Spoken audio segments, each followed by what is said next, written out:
Ayun na. Ayun na. Yay! Thank you tayo.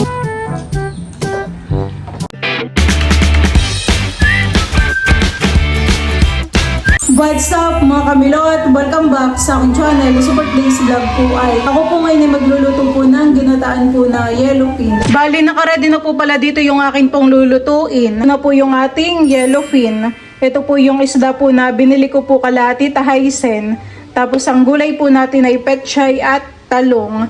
Tayo rin po dito ay meron na pong ricado na bawang sibuyas, luya at saka po kamatis. Piprito ko po muna itong ating mga isda.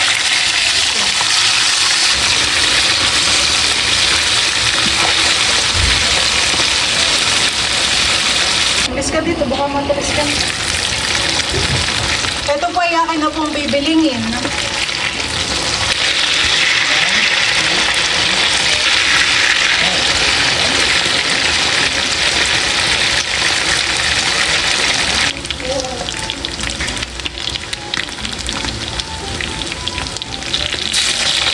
Tapos ko na pong iprito po itong yellowfin.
Yan po, ito na po yung akin pong niluto po na ginataan po na yellowfin. Oh, galing. Nagpa-pronounce si Teo. Hindi, let's pray tayo. In the name of the Father, the Son, the Holy Spirit. Lord, thank you for this food. Blessed be for our body. Nourish in Jesus' name. Amen. Ayun na. Ayun na. Yay! Kain po tayo. Wala pala tayo ditong serving spoon. Oo. Kain po. Sarap. Wow! Kain na tayo. Pork.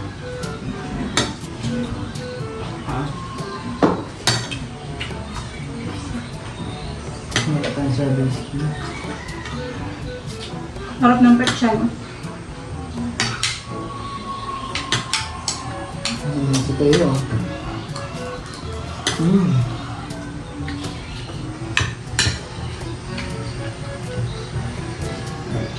Kain po tayo.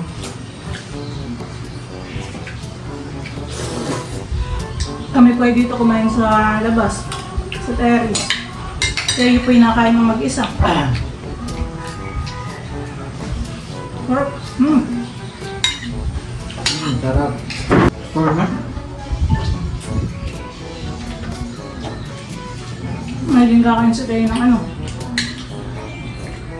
Mag-isa.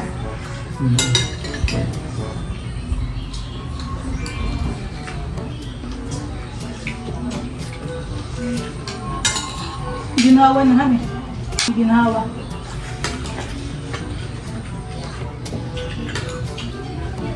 Ito po yung favorite na dudot. Ginataan.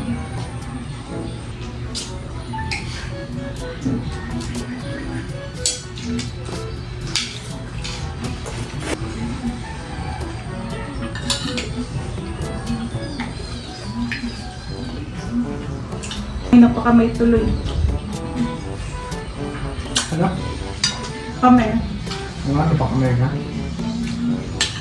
Sarap niya. Sarap eh. Ilang gata nilagay mo dito? Dalawa. Dalawa. Sabi si Tayo. Paniguradong magugustuhan nila ng papa pag gawin ng papa. At may ka mga papa sa mga ganitong ano. Luto. Ang mama kumakain dito? Hindi ko lang alam pag yellow pin. Ang panahon po ngayon dito kalamila tayo. Hanggang mainit. Wow.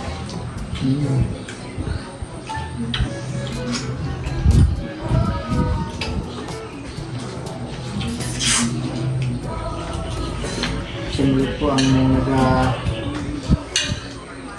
Siyempre po ang nagluto ng ito po palang isda ito po palang isda ay binili po namin kaya titahis nung lumakas ito dati. Sarap ng isdahan. Malambot.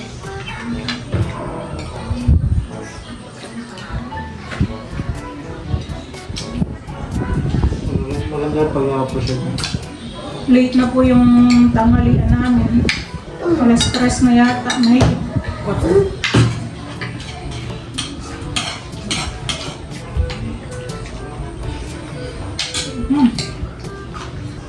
sarap ng pechay.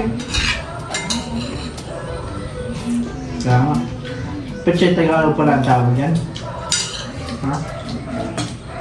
Bakit? Kasi may pechay na panglaga na sa kaming kalabaw ay sa kami, di ba? Pechay Bagyo. Pechay lang.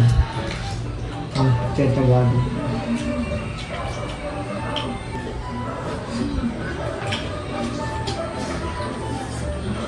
Si Teo po ay kumakain ng kamatis. Kilalagay niya po sa kutsara niya. Ay, hindi. Sinuntok niya lang pala. Akala ko nilagay sa kutsara niya.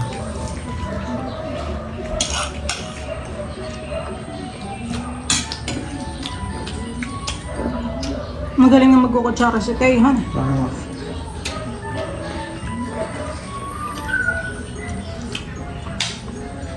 Sinasaw sa akin yung ano.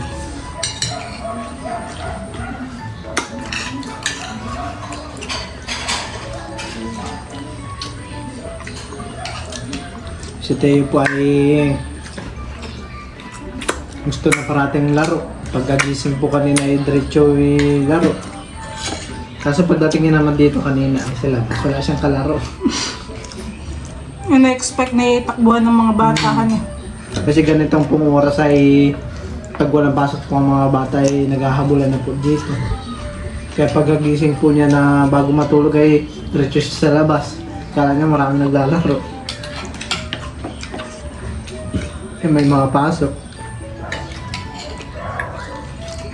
Ay, may mga pasok na? Linggo, wala. Baka mga tulog. Mga tubig pa.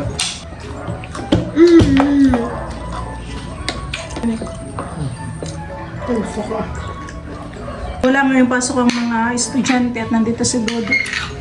Pag nandito si Dodo, ibig sabihin walang pasok.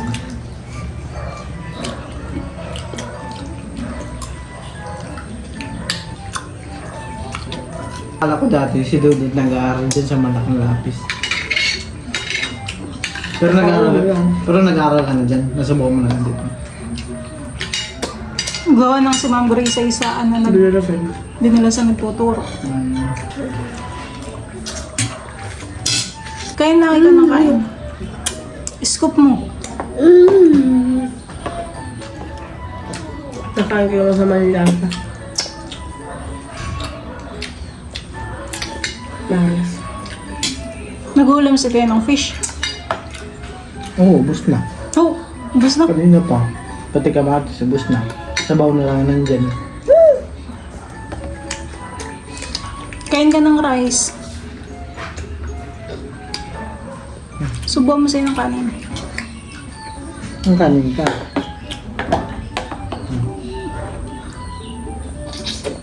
Oo, kanin ka. Baka gusto niya yung ginatan.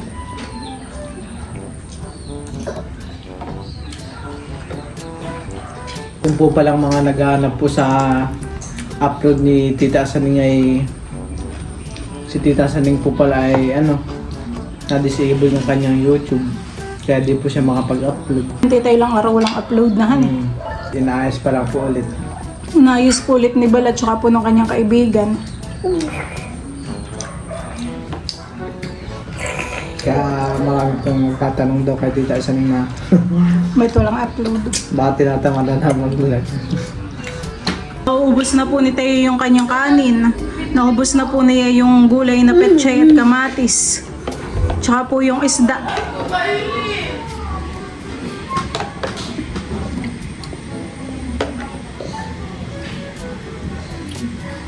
Yummy?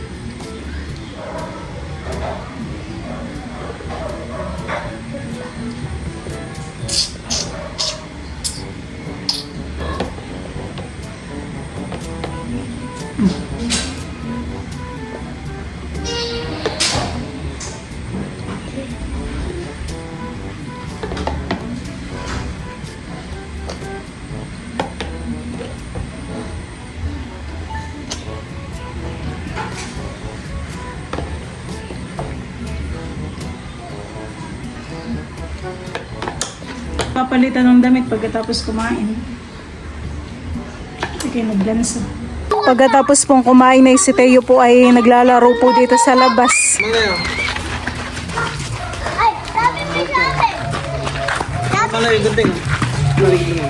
Ang galing ang kamote mo. Nilaga na may asin, hani. Patak-batak ba sa Teo? May nangaga pa.